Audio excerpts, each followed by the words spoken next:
Et si je vous disais que prendre des médicaments anti-acidité pourrait aggraver votre digestion au lieu de l'améliorer? Vous pensez que mal digérer, c'est normal après 50 ans? Détrompez-vous. Dans les prochaines minutes, je vais vous révéler les 4 organes cachés derrière vos troubles digestifs et surtout comment les soigner naturellement. Accrochez-vous, car ce que vous allez découvrir va complètement changer votre façon d'aborder la digestion. Combien de fois avez-vous entendu quelqu'un dire « Docteur, je digère mal ». Cette plainte est probablement l'une des plus fréquentes en consultation médicale. Mais que signifie vraiment « mal digérer » ? Pour la plupart des gens, tout symptôme abdominal après les repas devient un problème de digestion. Lourdeur, nausées, ballonnements, brûlures, migraines. La liste est longue et les causes encore plus nombreuses. Aujourd'hui, nous allons parler de la vraie digestion, celle qu'on appelle la digestion haute. Nous allons explorer 4 organes essentiels: l'estomac, le foie, la vésicule biliaire et le pancréas. Je vais vous donner les clés pour comprendre pourquoi ça coince et surtout comment y remédier naturellement. Préparez-vous à découvrir des solutions que votre médecin ne vous a probablement jamais proposées. Commençons par l'estomac, cet organe en forme de chaussette situé juste sous votre diaphragme. On pense souvent qu'il se contente de stocker les aliments. Erreur. L'estomac a 2 fonctions majeures, une fonction mécanique qui brasse les aliments et une fonction sécrétrice qui produit de l'acide chlorhydrique. Cet acide chlorhydrique n'est pas là par hasard. Il désinfecte votre bol alimentaire, le transforme en bouillie digestible et acidifie le tout pour que votre pancréas puisse prendre le relais. Jusqu'à 2 litres d'acide par jour. Impressionnant, non? Mais voilà le problème. La médecine moderne s'acharne à bloquer cette production d'acide avec les fameux IPP, les inhibiteurs de la pompe à protons. Ces médicaments sont parmi les plus prescrits en France et pourtant, en bloquant totalement l'acide, ils empêchent votre digestion de fonctionner correctement. Résultat, vous digérez encore moins bien. Pire encore, beaucoup de gens souffrent non pas d'un excès d'acide, mais d'une insuffisance. On appelle ça l'hypochloridrie. Elle arrive naturellement avec l'âge, surtout après 50 ans, mais aussi à cause du stress, de repas avalés trop vite ou d'une surconsommation de protéines. Les symptômes: éructation fréquente, digestion lente, lourdeur, somnolence après les repas, sensation d'estomac gonflé. Et contrairement à ce qu'on pourrait croire, cette baisse d'acidité peut aussi donner des brûlures et des reflux. Comment savoir si vous manquez d'acide? Il existe 2 tests simples à faire chez vous. Le test au bicarbonate. À jeun le matin, prenez une cuillère à café de bicarbonate dans un verre d'eau. Si vous rôtez dans les 2 minutes, votre sécrétion d'acide est normale. Au-delà de 3 minutes ou pas de rôte du tout, vous avez probablement une hypochloridrie. Le test au vinaigre de cidre, prenez une cuillère à café à jeun. Si vous ressentez des brûlures, vous avez trop d'acide. Si vous ressentez un soulagement, vous en manquez. La solution dans ce cas, la bétaïne HCl. C'est un complément qui apporte de l'acide chlorhydrique directement dans votre estomac. Mais attention, ne le prenez jamais en dehors des repas et surtout pas si vous avez une gastrite ou un ulcère. Pour l'alimentation, évitez les aliments acides, agrumes, tomates, vinaigre, café, alcool, épices piquantes. Fuyez les graisses cuites, les fritures, les sauces et surtout le sucre qui acidifie le terrain. Mangez lentement, très lentement, mâchez bien et ne vous couchez jamais juste après un repas. Du côté des plantes, 3 stars se démarquent. L'aloe vera, le protecteur par excellence contre les gastrites. La réglisse, qui augmente la sécrétion de mucus protecteur. Et le gingembre, la plante de l'estomac, efficace contre les nausées et les brûlures. Vous pensez que c'est tout? Attendez de découvrir le rôle du foie et de la vésicule, car ces 2 organes sont probablement les grands oubliés de la digestion. Et pourtant, ils sont absolument essentiels. Le foie et la vésicule biliaire travaillent main dans la main, et pourtant on en parle rarement quand il s'agit de digestion. Pourquoi? Parce qu'il n'existe aucun médicament validé pour améliorer leur fonctionnement. Alors la médecine conventionnelle préfère les ignorer. Grave erreur. Le foie pèse environ 1,6 kg et reçoit 25% du débit sanguin de votre cœur. C'est énorme. Il filtre tout ce qui vient de votre intestin avant que ça n'arrive dans le reste de votre corps. Son rôle? Détruire les microbes, filtrer les toxines, métaboliser les nutriments et produire la bile. La bile, justement, parlons-en. Elle est fabriquée par le foie entre 1,5 et 1 litre par jour, puis stocké dans la vésicule biliaire. Au moment du repas, la vésicule se contracte et envoie une giclée de bile dans le duodénum pour digérer les graisses. Sans bile, impossible de digérer correctement les lipides. D'où les nausées, les lourdeurs et la digestion lente après un repas gras. Si vous n'avez plus de vésicule, attention aux gros repas. La bile s'écoule en permanence, mais sans ce réservoir, vous n'aurez plus cette giclée nécessaire au moment crucial. Le foie a aussi une autre fonction majeure, la détoxification. On parle de phase 1 et phase 2. La phase 1 transforme les toxines grâce au cytochrome P 450. La phase 2 les conjugue pour les rendre éliminables. Si ces phases fonctionnent mal, vous allez accumuler des toxines et ressentir un encrassement général. Maux de tête, boutons, fatigue, mauvaise digestion. Comment savoir si votre foie fonctionne mal? Les bilans sanguins classiques dosent les transaminases et les gamma-GT. Si ces valeurs augmentent, votre foie souffre. Mais attention, beaucoup de gens ont des bilans normaux et pourtant un foie fragile. L'échographie est utile pour détecter une stéatose, c'est-à-dire un foie trop gras, ou des calculs dans la vésicule.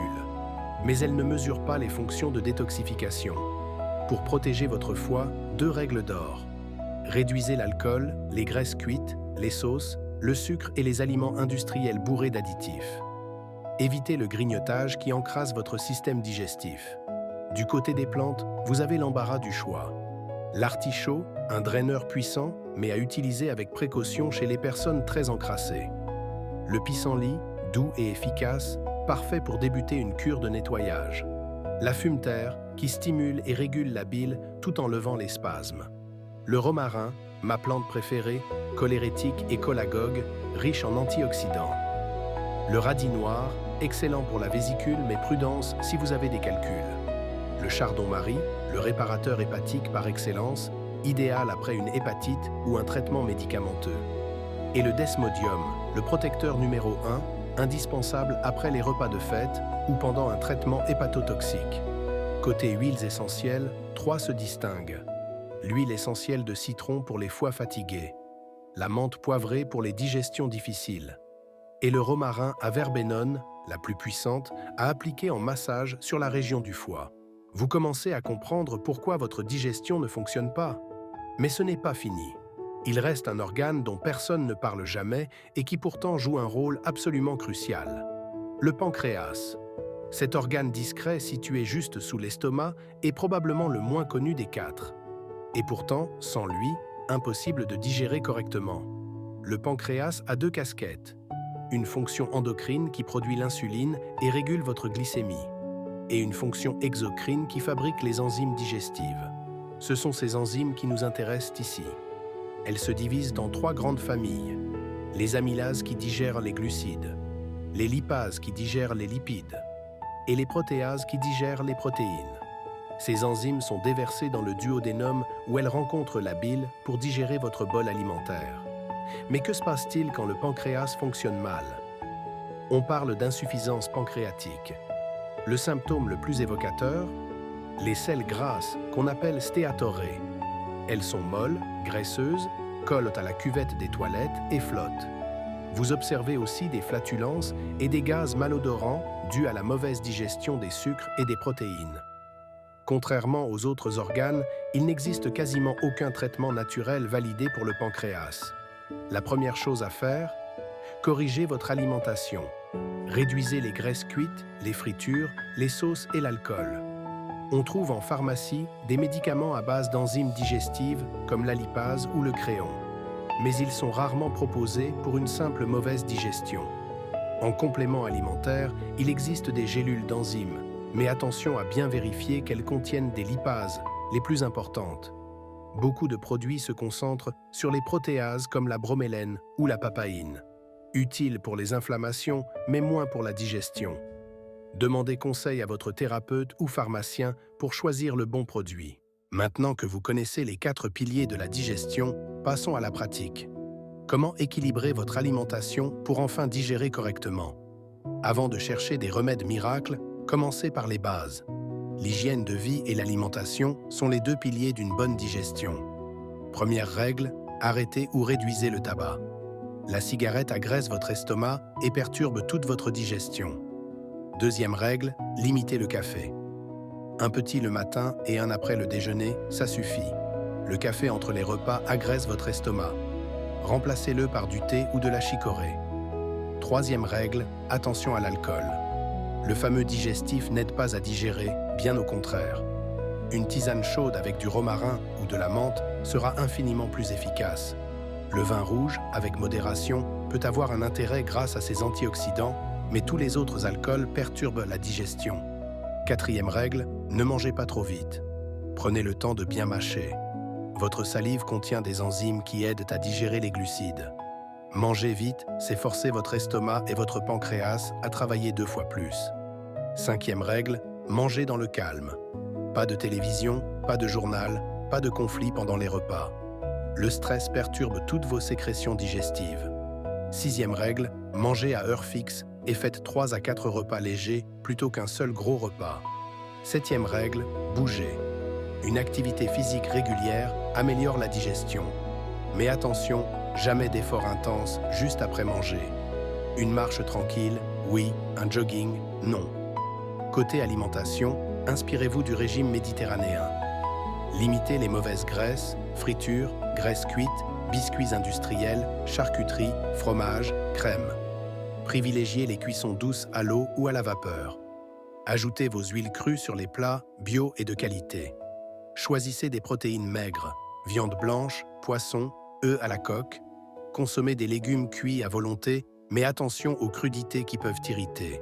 Mangez des céréales et légumes secs cuits à l'eau, mais méfiez-vous des aliments complets qui peuvent donner des ballonnements. Attention au pain, il fermente et peut perturber la digestion. À vous de trouver votre équilibre. Le sucre est une source de fermentation et d'acidité. Plus vous limitez les desserts, mieux vous vous portez. Privilégiez un fruit, une compote ou un carré de chocolat noir à 85%. Utilisez largement les herbes et aromates, cumin, coriandre, curcuma, fenouil, mais évitez les épices piquantes comme le curry, le piment ou le poivre. Et n'oubliez pas les intolérances alimentaires. Elles sont plus fréquentes qu'on ne le pense. Les plus connues, le gluten, le lactose, les œufs. Si vos troubles persistent, malgré une alimentation équilibrée, pensez au test ImuPro. C'est un bilan sanguin qui détecte les hypersensibilités alimentaires de type 3. Il coûte un peu cher selon le nombre d'aliments testés, mais il peut changer radicalement votre vie. Enfin, pensez aux cures de détox. Les diètes et les jeûnes permettent de mettre votre système digestif au repos. Une monodiète aux fruits, une diète aux jus de légumes, un jeûne intermittent. Testez ce qui vous convient, mais toujours de façon progressive et sous contrôle si vous dépassez 3 jours. Vous avez maintenant toutes les cartes en main pour comprendre et améliorer votre digestion.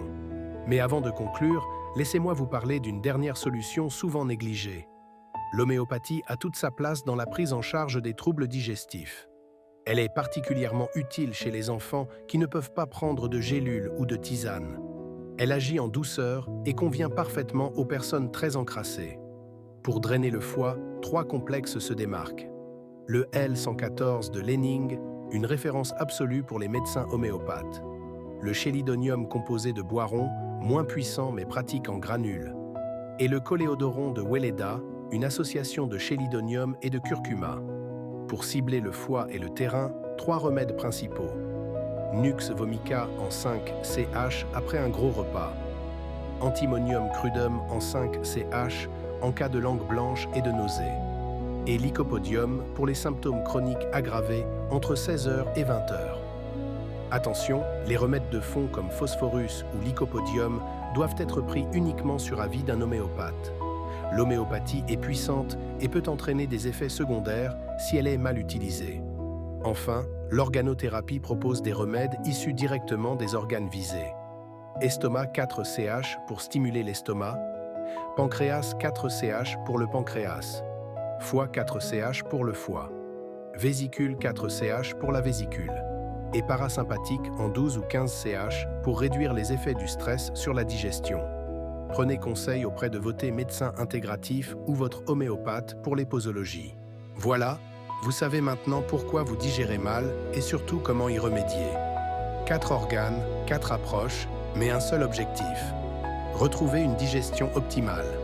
L'estomac et son acide chlorhydrique si précieux. Le foie et la vésicule, champions de la détoxification. Le pancréas et ses enzymes indispensables. Et une hygiène de vie irréprochable. Retenez ces 3 règles essentielles.